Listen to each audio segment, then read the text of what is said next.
இங்கே வந்து இரவு நேரங்களில் ஒன்றா வந்து அப்ளை பண்ணால் ஒன்றா வரும் அப்படின்ற ட்ரிக்ஸு வந்து சொல்லித்தரதே அந்த சிகரம் இன்ஸ்டியூட் தான். இதில் என் கூட அந்த நண்பருக்கு ஒன்றுமே தெரியாது. அவர் வந்து இப்போ வந்து தாலுக்கா இருக்கிறாரு. இப்போ அவரோட நாலேஜுக்கு அவர் ஒரு எஸ்பி. நாளைக்கு செலெக்ஷன் ஹைட் அளக்க போகிறதுனா நைட்டு வந்து ஆல்கஹால் லைட் கண்டென்ட் லைட்டாக கொடுத்துட்டு அவங்க வந்து அந்த வலி தெரியாதுன்றதுக்காக கொடுத்துட்டு இந்த கரண்டிலாம் பார்த்தீங்கன்னா நம்ம சாதாரணமாக குழம்புலாம் எடுத்து யூஸ் பண்ணுவோம். அந்த கரண்டியால் தலையில் தொடர்ச்சியாக அடிக்கப்படுது. எக்ஸாமில் நடக்கிற ஊழல் வந்து இப்போ பொதுமக்களை பாதிக்கும், டைரெக்டாக பாதிக்கும். இப்போ அதோட விளைவு தான் இப்போ சாத்தான்குளம் சம்பவம். யார் வந்து டியூட்டி சார்ட் வந்து எஸ்பி ஆஃபீஸ்லேருந்து கசியுது. எஸ்பி ஆஃபீஸ்லேருந்து கசியுதுன்னா அப்போ எஸ்பி ஆஃபீஸில் நிர்வாகம் சரியில்லையா? இப்பயே லஞ்சம் கொடுத்துட்டு ஒரு விதையை விதைச்சிட்டு உள்ளே வராங்க. அவங்களுக்கு துணையாக யூஎஸ்ஆர்வி இருந்திருக்குன்றது இதில் மறைமுகமாக தெரிய வருது. இல்லை என்னமோ நேர்மையாக நடக்கிற மாதிரி அவர் காமிச்சிக்கிட்டு எல்லாரும் எழுத ஆரம்பித்த உடனே இவர் போய் காவல் காக்குறாரு. எங்கே வாசலில் போயிட்டு காவல் காக்குறாரு. என்ன வேணால் பண்ணீங்க, சத்தம் மட்டும் வரக்கூடாது அப்படின்னு சொல்லிவிட்டு அவரே போயிட்டு காவலாளி மாதிரி காவல் காக்குறாரு. ஆல்ரெடி அவர் காவல்காரர் தான். எதுக்கு காவல் காக்குறாரு? இப்போ முறைகேடுக்கு காவல் காத்துருக்காரு. உடற்தகுதி தேர்வில் ட்ரக்ஸ் யூஸ் பண்ணுறாங்க சார். இது அத்லெட்டிக்ஸ் யூஸ் பண்ணுறாங்க ட்ரக்ஸை. இந்த ஃபிசிக்கலில் மினிமம் கேட்டகரியில் இதிலேயே வந்து ட்ரக்ஸ் யூஸ் பண்ணி அவங்க வந்து ஃபிசிக்கலில் ஒரு ரோப் ஏற முடியுதுன்றது மிகப்பெரிய சாதனையாக இங்கே இருக்குது சார். ஒரு ஜெராக்ஸ் போடுற ஒருத்தர், ஓகேவா, அங்கே முருகன் ஒருத்தர் இருக்கார். ஜெராக்ஸ் போட்டு கொடுக்குறது தான் வேலையே. இவர் இப்போ வந்து கான்ஸ்டபிளாக இருக்கார். 2019 இதே மாதிரி ஒரு முறைகேடு மூலயமா வந்து உள்ளே போயிருக்கார். இவர் அதில் ஃபஸ்ட்டில் இருக்கார். அவர் எங்கேருந்து போகிறாருன்னு பார்த்தீங்கன்னா இந்த முறைகேடு நடைபெற்ற இந்த தேவராஜ் பாண்டியன் அந்த 513 ரூம் நம்பர்லேருந்து போகிறார். இந்த ரூமே வந்து முறைகேடு நடந்த ரூம்.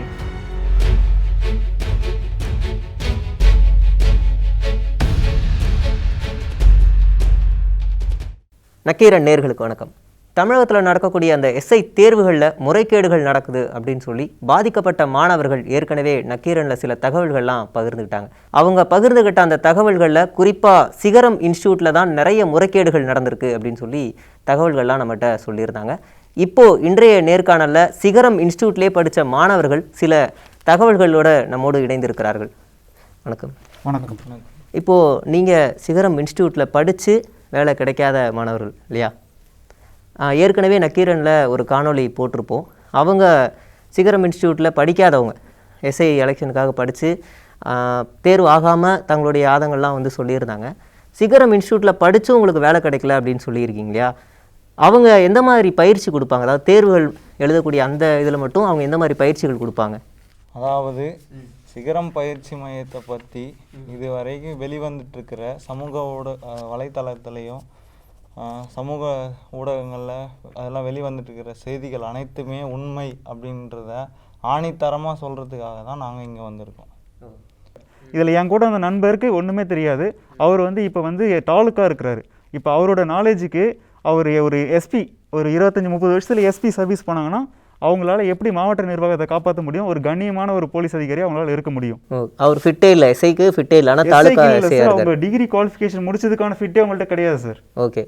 இப்போது தமிழ்நாட்டில் இருக்க நிறைய இந்த காம்படிட்டிவ் எக்ஸாம்ஸ் கண்டக்ட் பண்ணுற நிறைய துறையில் வந்து ஊழல் நடக்குது. இப்போது எலக்ட்ரிசிட்டி போர்டில் ஊழல் நடக்குதுன்னா அது அந்த துறை மட்டும் சம்மந்தப்பட்ட விஷயம் தான். அதே மாதிரி இப்போ டீச்சர்ஸ் செலெக்ஷனில் ஃப்ராட் நடக்குதுன்னா அதோட போயிடும். ஆனால் இப்போ போலீஸில் எஸ்ஐ எக்ஸாமில் நடக்கிற ஊழல் வந்து இப்போ பொதுமக்களை பாதிக்கும், டைரெக்டாக பாதிக்கும். இப்போ அதோட விளைவு தான் இப்போ சாத்தான்குளம் சம்பவம். அதாவது இந்த ஸ்டூடெண்ட்ஸ் வந்து இந்த லூப் ஹோல், இந்த ஒரு லூப் ஹோல் இருக்குது, டிஎன்யூஎஸ்ஆர்பி போர்டில் ஒரு லூப் ஹோல் இருக்குது. அது வந்து தெரிஞ்சுக்கிட்டு சில பயிற்சி நிறுவனம் வந்து மிட் நைட்டில், அதாவது நைட்டு வெடிகாலம் 12 மணிலேருந்து 5 மணிக்குள்ளே ஒன்றா அப்ளை பண்ணி பக்கத்தில் ரெஜிஸ்ட்ரேஷன் நம்பர் வாங்குறாங்க. இதுக்கு முன்னாடி அதாவது இந்த ரெஜிஸ்ட்ரேஷன் நம்பர் வந்து ஒரே ரூமில் அலர்ட் ஆகுது. அதாவது ஒரே ஹாலில் ஒரே சேம் ரெஜிஸ்ட்ரேஷன் நம்பர் சேம் ரூமில். அதாவது இந்த இஷ்யூலாம் வந்து வேலூரில் நடக்குது. அந்த ஒரே ரெஜிஸ்ட்ரேஷன் நம்பர் ஒரே ரூமில் அலோகேட் ஆனவங்க மாஸ் காப்பி பண்ணி அது ஃபஸ்ட் லெவல் தான். இந்த நான் ஏற்கனவே சொன்ன மாதிரி ரிட்டன் லெவலில் தான் அதிக மார்க் எடுத்தால் அதுதான் டிசைடிங் ஃபேக்டர். எஸ்ஐ லெவலில் உள்ளே போகிறதுக்கு டிசைடிங் ஃபேக்டர். இந்த லெவலில் மாஸ் காப்பி பண்ணி உள்ளே வராங்க. எல்லாரும் வந்து உள்ளே வந்து இப்போ எஸ்ஐயாகவும் இருக்காங்க. இப்போது பொதுவாக பார்த்தீங்கன்னா 10th ஸ்டாண்டர்ட் ரிசல்ட்டில் பார்த்தீங்கன்னாவே ஒரு 100 பேர்னா அதில் வந்து 20 பேர் 30 பேர் ஃபெயில் ஆகும். ஆனால் இதில் பார்த்தீங்கன்னா அந்த ரூம் ஒரே ரெஜிஸ்ட்ரேஷன் நம்பர் வாங்கி ஒரே ரூமில் எழுதினவங்க பக்கத்தில் நம்பர் காப்பி அடித்து வாங்கினவங்க இப்போ வந்து எஸ்ஐயாக இருக்கிறாங்க. ஆனால் இப்போ சிகரம் இன்ஸ்டியூட்டில் தேர்வு முறைகளில் மட்டும் எந்தெந்த மாதிரியான முறைகேடுகள்லாம் நடக்குது, இதில் யாரெல்லாம் சம்மந்தப்படுறாங்கண்ணே? இங்கே வந்து இரவு நேரங்களில் ஒன்றா வந்து அப்ளை பண்ணால் ஒன்றா வரும் அப்படின்ற ட்ரிக்ஸு வந்து சொல்லித்தரதே அந்த சிகரம் இன்ஸ்டியூட் தான். ஓகேங்களா? ஃபஸ்ட்டு என்ன பண்ணுறாங்கன்னா இரவு நேரங்கள், அதாவது எல்லாரும் தூங்கிட்டு இருக்கிற நேரத்தில் 1 மணி 2 மணி அப்படிப்பட்ட இரவு நேரங்களில் வந்து எல்லாரையும் அழைச்சி ஒரு குறிப்பிட்ட இடத்துல கூடி இரவு நேரத்தில் ஒன்றா அப்ளை பண்ணுறாங்க. அப்ளை பண்ணுறதுல பார்த்திங்கன்னா ஓடிபி எடுக்கிறது மட்டும்தான் வந்து விஷயமே. அதில் ஓடிபி எடுக்கிறப்போ ரிஜிஸ்டர் நம்பரு ஐடிலாம் க்ரியேட் பண்ணுறோம். யூஎஸ்ஆர்பியில் ஐடி க்ரியேட் பண்ணுறதே அங்கே தான். அங்கே க்ரியேட் பண்ண உடனே அடுத்தடுத்த சீரியல் நம்பரில் இப்போ நான் இவர் 3 பேருமே ஒரே லேப்டாப்லேயே 3 டேப் ஓப்பன் பண்ணி அப்ளை பண்ணலாம். இல்லை தனித்தனியாக இண்டிவிஜுவலாக ஆளுக்கு ஒரு லேப்டாப்போ ஒரு மொபைலோ வச்சுட்டு அந்த டேப் ஓப்பன் பண்ணி எல்லாத்தையும் ரெடி பண்ணலாம். என்டர் தட்டுற விஷயந்தான் அங்கே வந்து மேட்ரு.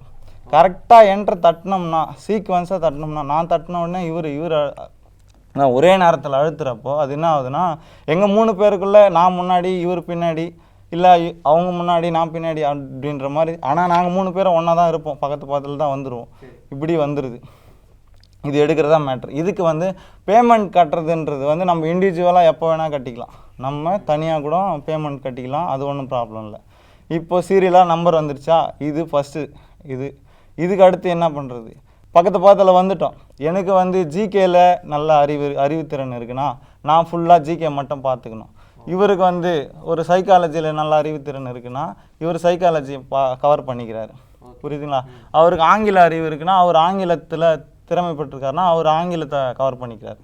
நான் மட்டும் எழுதினா தான் டைம் அதிகமாகும், டைம் பத்தலை அப்படின்றது ஒரு இது. அந்த 2.5 மணி நேரத்துக்குள்ளே இவ்வளோ மார்க் எடுக்கிறன்றது சத்தியமாக முடியாத ஒரு காரியம். ஆளாளுக்கு வேலை பகிர்வு முறையை இங்கே பயன்படுத்திட்டாங்க. எக்ஸாம் ஹால்குள்ளே வேலை பகிர்வது அந்த மாதிரி நடைபெற்றது தான் 513 ரூம் நம்பர்ல 513 ரூம் நம்பர்ல.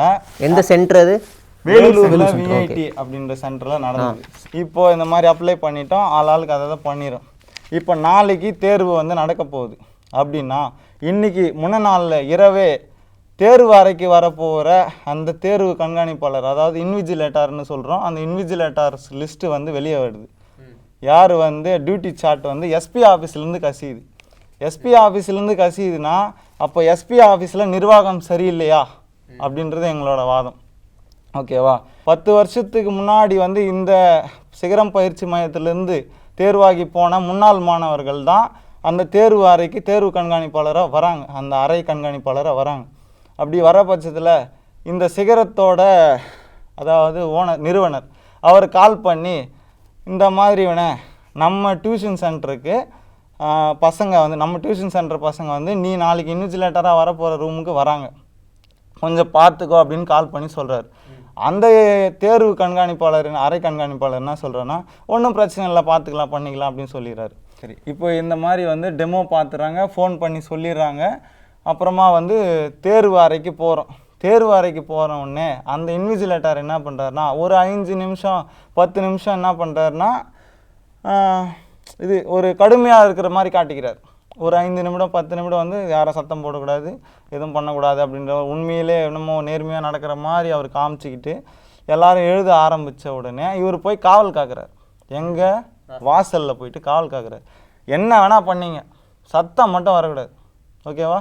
என்ன வேணால் பண்ணிங்க, சத்தம் மட்டும் வரக்கூடாது அப்படின்னு சொல்லிவிட்டு அவரே போயிட்டு காவலாளி மாதிரி காவல் காக்குறாரு. ஆல்ரெடி அவர் காவல்காரர் தான். எதுக்கு காவல் காக்குறாரு? இப்போ முறைகேடுக்கு காவல் காத்துனுக்காரு. இப்போ ஒரு சின்ன கேள்வி, நான் நார்மலாக 10வது 12வது படிக்கக்கூடிய தேர்வுகள் இருக்குல்ல, அந்த மாணவர்களுக்கான தேர்வுகள், பொது தேர்வு, அதில் கூட வரிசை லைனாலாம் வராது, மாற்றி தானே வைப்பாங்க. அப்போ இந்த எஸ்ஐ தேர்வுகளில் லைனாக வருதா? நீங்கள் லைனாக அப்ளை பண்ணுறேன்னு சொல்கிறீங்க. ஆமாம். இப்போ எஸ்ஐ தேர்வு லைனாக வருங்களா? இப்போ இந்த தேர்வுகளுக்கான முறைகேடு அப்படின்ற அம்பலம் ஆகிறதுக்கான தொடக்க புள்ளியே வந்து இங்கேருந்து தான் ஆரம்பிச்சு. யூஎஸ்ஆர்பியே நாங்கள் வந்து கடுமையாக வந்து இதில் வந்து இது பண்ணுறோம். அவங்களோட ஊழல் அவங்களுக்கு சம்மந்தம் இருக்கு. நடந்த பெரிய ஊழல் அதுக்கான ஆரம்ப புள்ளியே அங்கே தான் வைக்கப்படுகிறது. அதாவது இல்லை சீரியல் நம்பர் கொடுக்கறதில்ல. இவங்க இது மாதிரி தான் கொடுத்துட்டு இருந்தாங்க. எப்போது 2017 வரைக்கும் கான்ஸ்டபிள் செலெக்ஷனில் ஆஃப்லைன் எக்ஸாம் தான் கண்டக்ட் பண்ணிட்டு இருக்கிறாங்க. அப்போ போஸ்ட் ஆஃபீஸில் ஒரு ஃபைல் மாதிரி நல்லா பெருசாக வந்து அப்ளிகேஷனு என்னோட டீட்டெயில்ஸ் எல்லாம் வச்சு சர்டிஃபிகேட் ஜெராக்ஸ்லாம் அதில் பின் பண்ணி ஃபோட்டோ ஒட்டி ஒரு ஃபைல் மாதிரி வைக்கணும். இப்போ நான் இவருன்னு வச்சிங்களேன், நாங்கள் 3 பேருமே வந்து ஒன்று மேலே அடுக்கி வச்சு போஸ்ட் ஆஃபீஸில் எப்படி கொடுக்குறோமோ ஸ்பீட் போஸ்ட் பண்ணுறோன்னோமா அதே பிரகாரம் நாங்கள் வந்து பக்கத்தில் வந்துடுவோம். இது 2017 ஆஃப்லைனில் நடந்தது.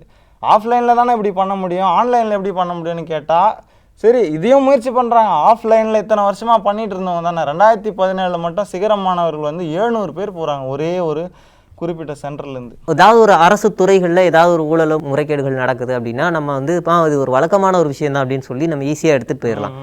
ஆனால் காவல்துறையிலேயே இந்த மாதிரி ஒரு முறைகேடுகள் இருக்குது, அதுவும் ஆரம்பிக்கக்கூடிய தேர்வுகள்ல இருந்தே இருக்குது அப்படின்னும் போது இது இவ்வளோ நாள் ஏன் பேசப்படாமல் இருக்குது? இதுக்கு பின்னாடி ஏதாவது ஒரு முக்கியமான அதிகாரிகள் இருக்காங்களா? எல்லாரோட அதிகாரிகளோட துணையின் மூலமாக தானே, அவங்களோட சப்போர்ட்டு இருக்கிறதுனால தானே, அவங்க கண்டுக்காததுனால தானே இவ்வளோ நாள் இது வந்து வெளியே வரல. அதுவும் இல்லாமல் இப்போ வந்து ஸ்மார்ட் ஃபோன் இல்லாமல் யாருமே இல்லைங்க. ஸ்மார்ட் ஃபோன் வந்து ஒரு ஸ்மார்ட் ஃபோனு, வாட்ஸ்அப்பு, ஃபேஸ்புக்கு, இந்த டெக்னாலஜிலாம் இப்போ வந்து எல்லாருக்கிட்டையும் இருக்குது. படித்தவன் படிக்காதவன் எல்லாருக்கிட்டையுமே இருக்குது. இது வரைக்கும் நடந்துட்டு இருந்தது வேறு, வெளியில் வரல, அம்பலம் ஆகலை, எதுவும் தெரியல அப்படின்றது வேறு. இப்போ வந்து எல்லாருக்கிட்டையும் எல்லா தொழில்நுட்பமும் இருக்குது, எல்லாருக்குமே மினிமம் நாலேஜ்ன்றது இருக்குது. இப்போ நீங்களும் சிகரமில் தான் படிச்சிருக்கீங்க இல்லையா? ஆமாங்கண்ணா. ஏன் நீங்கள் தேர்வில் செலக்ட் ஆகலை? முறைகேடுகள்லாம் நடந்திருக்குன்னு பார்க்குறீங்க சொல்லியிருக்கீங்க, நீங்கள் ஏன் செலக்ட் ஆகலை? எனக்கு சொல்லிக் கொடுக்கறதுக்கு தேவராஜ் மாதிரி ஒரு ரூம்மேட்ஸ் யாருமே என்கிட்ட கிடைக்கல. அவங்க வந்து பார்த்தீங்கன்னா குரூப் ஆஃபீஸர், ஹைட் பார்த்தீங்கன்னா குறைஞ்சபட்சம் 150 தான் வச்சுருக்காங்க. ஒரு எலிஜிபிலிட்டி கிரைட்டேரியாவே 170 சென்டிமீட்டர் இருக்கணும். அந்தமாரி ஒரு பர்சன்ஸ் தான் எக்ஸாமுக்கு அப்ளை பண்ணணுன்றதான் ரூல்ஸு. ஆனால் இவங்க சொல்லிக் கொடுக்கணுன்ற ஒரு பர்பஸ்க்காண்டியே வந்து சொல்லிக் கொடுக்குறாங்க. இவங்களுக்கு நாலேஜ் அதிகமாக இருக்கிறதுனால நாலேஜ் இல்லாத பர்சன்களுக்கு சொல்லிக் கொடுத்து அவங்க இப்போ ஸ்டேட் வந்துட்டாங்க. இவங்களுடைய ஸ்கோர்னால தான் என்ன மாதிரி நேர்மையாக படிச்சிருந்துமே என்னால் ஸ்கோர் பண்ண முடியல. இன்டர்வியூவில் பெர்ஃபார்ம் பண்ணாலும் மேக்ஸிமம் மார்க் என்னால் வாங்க முடியல. அப்படி மேக்ஸிமம் மார்க் வாங்கியும் இங்கே வந்திருக்காங்க நிறைய பேர். அவங்க வந்து டாலுக்கு வேணுன்ற ஒரு கண்ணோட்டத்தில் சம் அமௌண்ட் கொடுத்து வந்திருக்கிறதா எங்களுக்கு தகவல் வந்திருக்கு. இந்த மாணவர்கள் வந்து கல்வியோட முக்கியத்துவம் அறிந்து வீட்டு கஷ்டத்தை தெரிஞ்சு படிக்கிறவங்களும் இருக்காங்க. பெரும்பாலானவங்க இங்கே போனால் போலீஸ் ஆகலாம் அப்படின்ற ஒரு கான்செப்ட்னாலேயே தான் வராங்க இங்கே. இன்னொன்று தெரிஞ்சுங்க, தமிழ்நாட்டில் மொத்தம் 38 மாவட்டம் இன்றைக்கி இருக்குன்னா, அதான் மொத்தம் எத்தனை மாவட்டம் இருக்கும், அத்தனை மாவட்டத்தில் இருந்துமே ஒவ்வொருத்தராச்சு 2 பேராச்சு இங்கே வந்துருக்குறாங்க. ஏன் வேறு இன்ஸ்டியூட்டே இல்லையா? சுற்றி இப்போ வந்து திருவள்ளூர் மாவட்டத்தில் இருக்கிறவங்க அப்படின்னா வேலூருக்கு பக்கம், காஞ்சிபுரம் மாவட்டத்தில் இருக்கிறவங்கன்னா வேலூருக்கு பக்கம். இது வந்து போலீஸ்க்கு ஸ்பெசிஃபிக்கான இன்ஸ்டியூட்டு, ஓகே, நல்லா சொல்லி தருவாங்க. ஒன்று போனால் திருவள்ளூர் மாவட்டத்தில் இருக்கிறவங்க ஒன்று போனால் காஞ்சிபுரம் போகலாம், இல்லை வேலூர் போகலாம் அப்படின்னு யோசிக்கலாம். திருவள்ளூர்லேயும் இருக்குது. மெயினாக எங்கே வந்து நல்லா கோச்சிங் தராங்க, என்ன பண்ணுறாங்க அப்படின்றத தெரிஞ்சு தானே போவாங்க, கேள்விப்படுறத வச்சு தான் போவாங்க. சரி, சிகரம் வந்து போலீஸ்க்காக ஸ்பெசிஃபிக்காக சொல்லி தருவாங்க அப்படின்னு சொல்லி கேள்விப்படுறாங்க. அது வந்து எப்படின்னா வெளிப்பார்வைக்கு தான். இப்போ நான் கூட இப்போ அதுலேருந்து படிச்சுட்டு இவர் வந்து போகிறாரு, போன உடனே வேலை வாங்கிட்டு போயிடுறாரு. இப்போ நாங்கள்லாம் வந்து அங்கே வந்து ஒரு 1.5 வருடம் 2 வருடம் இருந்ததுனால தானே இதெல்லாம் வந்து தெரிய வருது, இவங்க இப்படி தான் பண்ணுறாங்க அப்படின்றது. ஒரு தேர்வுக்கு 1 மாதம் முன்னாடி வராருன்னா இப்போ எல்லாரும் படிக்கிறதெல்லாம் பார்த்துட்டு இது வந்து வெளி தோற்றம், மொத்தமே வெளி தோற்றங்க. நடக்கிறது படிக்கிறது பண்ணுறதெல்லாம் பார்த்தீங்கன்னா பயங்கரமாக இருக்கும். ஓகேவா? இதில் வந்து யாரோ ஒருத்தர் 2 பேர் நேர்மையாக படித்து அந்த இடத்த பயன்படுத்தி படிக்கிறவனும் இருக்கிறான், ஃபிசிக்கல் பண்ணுறவனும் இருக்கிறான். மீதி இருக்கிறான் பாரு 80%. அவன் வந்து இந்த மாதிரி வந்து நடக்கிறது வந்து ரியாலிட்டி வேறு அப்படின்றத நாங்கள் வந்து சொல்லிக்கிறோம். இப்போ அந்த இன்ஸ்டியூட்டை நடத்துறது செல்வம் அவர் தான் இல்லையா? ஆமாங்க. அவர் நேரடியாக காவல்துறையில் இவ்வளோ பெரிய அதிகாரத்தை செலுத்துறதுக்கு அவருக்கு பின்னாடி யாராவது ஒரு அதிகார பலம் இருந்துதான் ஆகணும். அந்த மாதிரி யாராவது இருக்காங்களா? ஒன்றும் இல்லைங்க, இது வந்து யார் கேள்வி கேட்க போகிறா அப்படின்றது. யுஎஸ்ஆர்பிலே 1008 முறைகேடுகள் நடந்துக்கிறதா நாங்கள் வந்து ஆதாரப்பூர்வமாக நாங்கள் வந்து தெரிவிக்கிறோம். இந்த மாதிரிலாம் நடந்துகிட்ருக்குன்றது. கேள்வி கேட்க யாரும் இல்லை. இது வரைக்கும் முறைகேடு 10 வருஷமாக பண்ணிகிட்ருக்குறோம். அதில் வந்து எந்த ஒரு சிக்கலும் இல்லாமல் தான் போயிட்டுருக்கு. இப்போ மட்டும் என்ன வந்துட போகுது அப்படின்றாங்க இவங்க வந்து ஒரு எஸ்ஐ தேர்வுனா என்ன, அதோட வேல்யூ என்ன, இவெல்லாம் வந்து நாளைக்கு வேலைக்கு போனால் கஷ்ட நஷ்டம் தெரியாதெல்லாம் வேலைக்கு போனால் ஒரு பொதுமக்களோட குறைகளை எப்படி அவன் கேட்பான், கேட்டு அதை எப்படி அவன் நிவர்த்தி பண்ணுவான்றது எதுவுமே சீரியஸ்னஸ் தெரியாமல் விளையாடிட்டு இருக்காங்க. அசால்ட்டாக யாரோ போகிற வரவனுக்குலாம் வேலை வாங்கி கொடுத்துட்டு இது மாதிரி பண்ணிகிட்ருக்குறாங்க இவங்க. இதுதான் எங்களோட ஆதங்கம். நீங்கள் சிகரம்லேயே இருக்கீங்க. இதுக்கு முன்னாடி சிகரமில் படிக்காத மாணவர்களை நம்ம நக்கீரனில் பேட்டி எடுத்தோம்னு சொல்லியிருந்தேன் இல்லையா? அவங்க என்ன சொன்னாங்கன்னா, சிகரமில் அதாவது கிளீனிங் வேலை பார்த்தவங்க, டிரைவராக இருந்தவங்க, பெயிண்ட் அடித்தவங்கலாம் எஸ்ஐ ஆகியிருக்காங்க, அப்படின்னு சொன்னாங்க. அந்த மாதிரிலாம் நடந்திருக்கலாம். ஆமாங்க, அதை வந்து சொல்ல தான் நாங்கள் வந்திருக்கோம். எங்களோட பெரிய முக்கியமான ஆதங்கமே அதுதான். ஒரு ஜெராக்ஸ் போடுற ஒருத்தர், ஓகேவா, அங்கே முருகன் ஒருத்தர் இருக்கார், ஜெராக்ஸ் போட்டு கொடுக்குறது தான் வேலையே. கிளாஸ் எடுக்கிறவர் என்ன ஜெராக்ஸ் சொல்கிறாரோ, நாளைக்கு என்ன கிளாஸு அதுக்கான ஜெராக்ஸை இன்றைக்கி நைட்டே போட்டு வைங்க அப்படின்னு சொல்கிறாங்க.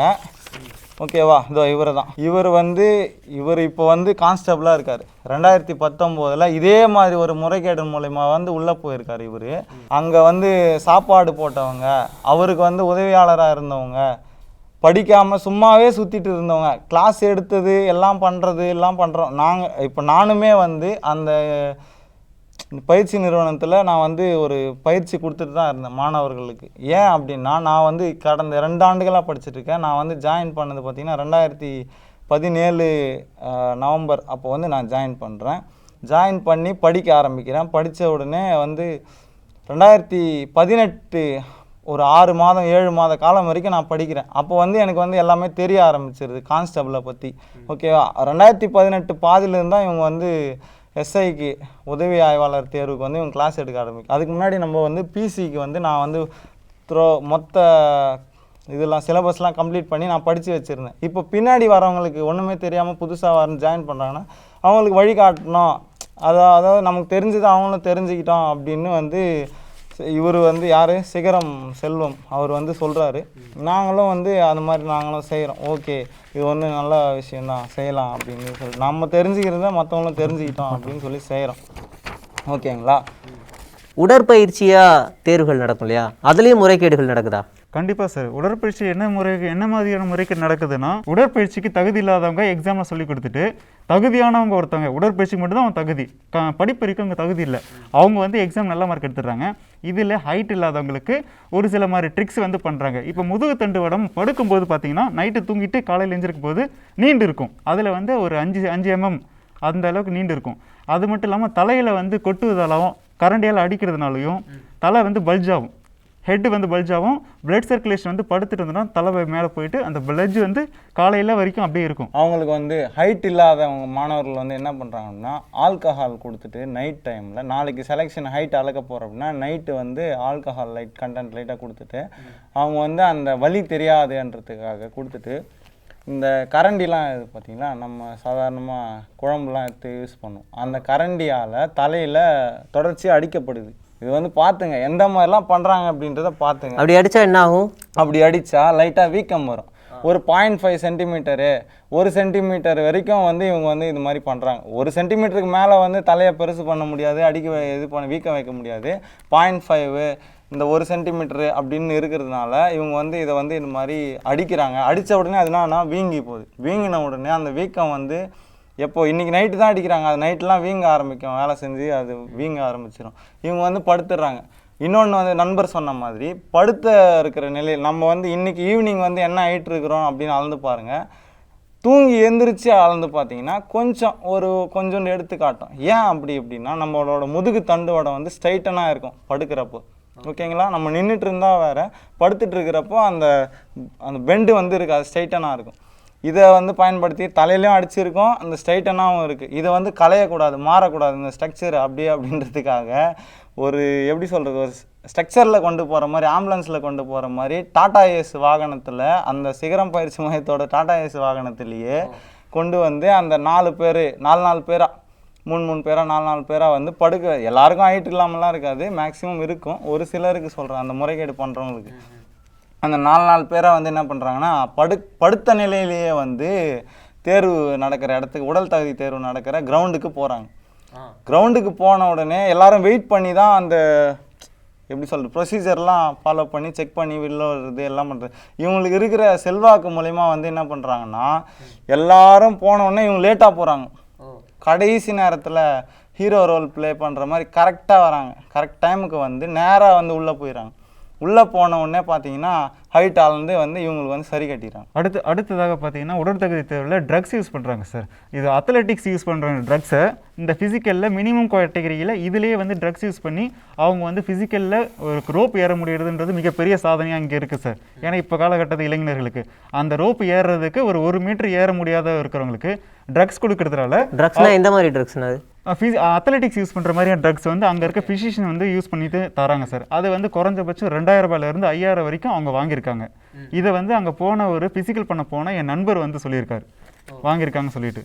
இந்த மாதிரி வந்து ஃபிசிக்கலில் வந்து முறைகேடு நடந்திருக்கு. இதை வந்து டிஎன்யூஎஸ்ஆர்பி அவங்க பார்வையில் இதை வந்து கண்டுபிடிக்கல. காரணம் என்னென்னா ட்ரக்ஸ் சம்மந்தப்பட்ட எந்த விதமான டெஸ்ட்டும் அவங்க எடுக்கிறதில்ல. இப்போ ஃபிசிக்கல் டெஸ்ட் போகிறதுக்கு முன்னாடி நம்ம ட்ரக்ஸ் யூஸ் பண்ணியிருக்கோமா இல்லையான்னு அந்த டெஸ்ட்டெல்லாம் கூட எடுப்பாங்களே, அதெல்லாம் எடுக்கிறது தாங்க இவங்களோட லூப் போலே. பார்த்தீங்களா, இவர் தான் வந்து ஃபிசிக்கல் ட்ரெயினர். ஓகேவா, இவர் வந்து தமிழ்நாடு காவல்துறையில் 10 வருடமாக பணிபுரிகிறார்.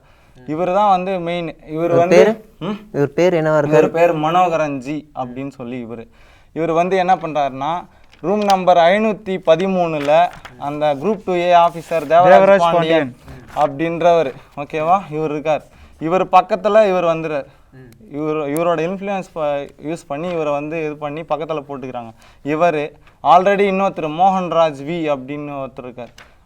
மோகன்ராஜ் அப்படின்னு ஒருத்தர் இருக்கார். அவருமே வந்து காவல்துறையில் பணிபுரிகிறார். இவங்கெல்லாம் வந்து இவரை வந்து பக்கத்தில் அமர வச்சுக்கிட்டு இவங்க வந்து இந்த காப்பி அடிக்கிறாங்க. இன்னொன்று, அதே ஹாலில் நண்பர் முன்னமே சொன்ன மாதிரி தினேஷ் சிஎஸ்ன்னு ஒருத்தன், இவருமே வந்து இந்த ரூமில் தான் இந்த முறைகேடு நடந்தால் இந்த ரூமில் தான் இருக்கார். ஆனால் இவர் தான் வந்து ஸ்டேட்டில் வந்து டாப்பில் ஃபஸ்ட்டில் இருக்கார். எப்போ இறுதியாக போகிற நேர்முக தேர்வுக்கு போகிறதுக்கு முன்னாடி ஒரு லிஸ்ட்டு வரும் பார்த்தீங்களா, கட் ஆஃப், அதில் ஃபஸ்ட்டில் இருக்கார். அவர் எங்கேருந்து போகிறாருன்னு பார்த்தீங்கன்னா இந்த முறைகேடு நடைபெற்ற இந்த தேவராஜ் பாண்டியன் அந்த 513 ரூம் நம்பர்லேருந்து போகிறார். இந்த ரூமே வந்து முறைகேடு நடந்த ரூம். ஓகேங்களா, இந்த மனோகரன் வந்து இந்த மாதிரி பண்ணுறாரு. இவர் எக்ஸாமில் முறைகேடு பண்ணதை இப்போ நாங்கள் சொன்னோம். ஃபிசிக்கலில் இந்த மாதிரி ட்ரக்ஸு இதெல்லாம் வந்து சப்ளை பண்ணுறது இவர் தான். எழுத்து தேர்வு, உடற்பயிற்சி தேர்வு, இந்த மாதிரி முறைகேடுகள் நடக்க சொல்கிறீங்க. கண்டிப்பாக இது ரெண்டுத்துலேருந்து தப்பிச்சா கூட இன்டர்வியூவில் மாட்டுவாங்க இல்லையா, அது தொடர்ந்து கேள்விகள் கேட்கும்போது இவர் தகுதியானவரா இல்லையான்னு சொல்லி வெளியில் வரும் இல்லையா, அதில் மாட்டுறதுக்கு வாய்ப்புகள் இருக்கே. இன்டர்வியூவில் வந்து 10 மார்க் யாருக்கும் போட மாட்டாங்க. ஆனால் இதில் வந்து நிறைய பேருக்கு 10 மார்க் போட்டிருக்காங்க. 10 அதாவது ஃபுல் மார்க் போட்டிருக்காங்க சார். 10 out of 10ன்றது ஒரு யூபிஎஸ்சியோ அந்த மாதிரி ஃபுல், அதாவது 100% வந்து யாருமே எஃபிஷியண்ட்டாக இருக்க மாட்டாங்கன்றது தான் சார் இங்கே ரூலு. இன்டர்வியூ நடக்கும்போது 100க்கு 100 போடுறதுன்றது எங்கேயுமே நடக்காது. ஆனால் இந்த யூஎஸ்ஆர்பி இன்டர்வியூவில் 10 out of 10 மினிமம் 30 மெம்பர்ஸ் போட்டிருக்காங்க. நிறைய பேர் போட்டிருக்காங்க. அதுக்கு என்ன ரீசன்னா 30 போட்டால் தான் அவங்களுக்கு டாலுக்கு கிடைக்கும், டாலுக்கு கிடைக்காத அவங்க ஸ்டேஷன் போக முடியும், ஸ்டேஷன் போனால் தான் சீக்கிரமாக லஞ்சம் வாங்க முடியும் அப்படின்ற கண்ணோட்டத்தில் இப்பயே லஞ்சம் கொடுத்துட்டு ஒரு விதையை விதைச்சிட்டு உள்ளே வராங்க. அவங்களுக்கு துணையாக யூஎஸ்ஆர்பி இருந்திருக்குன்றது இதில் மறைமுகமாக தெரிய வருது. ஏன்னா 10க்கு 10க்கு போடணுன்ற காரணமே இங்கே அதுதான் சார் காரணம். இப்படி விதையை விதைச்சவங்க நாளை பின்ன ஒரு ஆலமரமாக ஒரு எஸ்பியாக வருவாங்க, கண்டிப்பாக ஒரு மாவட்டத்தின் அதிகாரியாக. இது சம்மந்தமாக காவல்துறையோட உயர் அதிகாரிகள் காதுக்கு ஒரு சின்ன விஷயம் கூட கசியாமல் இருந்திருக்குமா?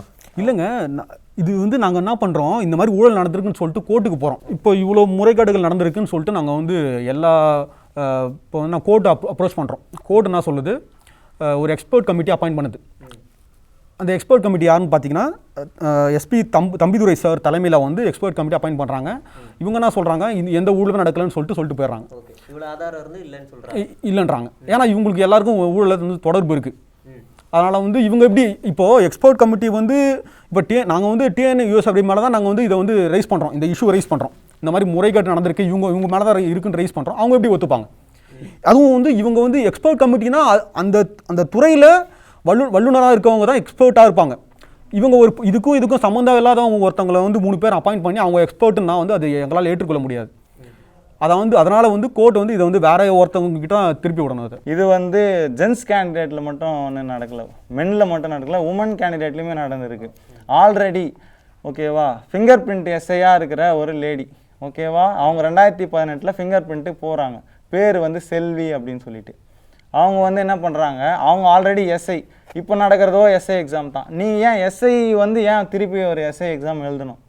சரி, நீங்கள் ஃபிங்கர் பிரிண்ட் எஸ்ஐ அப்படின்ற பட்சத்தில் நீங்கள் வந்து நான் வந்து எனக்கு அது வேண்டாம், நான் தாலுக் எஸ்ஐ போகிறேன் அப்படின்னாலோ ஒரு ஏஆர் போகிறேன், டிஎஸ்பி, இது 3த்துக்கு தான் இப்போ செலெக்ஷன் நடக்குது. இதில் வந்து நான் தாலுக்கு வேணும், ஏஆர் வேணும், நீங்கள் வந்து உங்கள் விருப்பம், அது வந்து யாரும் தடுக்க முடியாது. உங்கள் திறமை இருந்தால் நீங்கள் வந்து எழுதிங்க போவீங்க, அதெல்லாம் ஒன்றும் பிரச்சனை இல்லை. நீங்கள் பாஸ் பண்ணல, உங்களை சுற்றி இருக்கிற நபர்கள்லாம் மார்க் எடுக்கிறாங்க. அது எப்படி?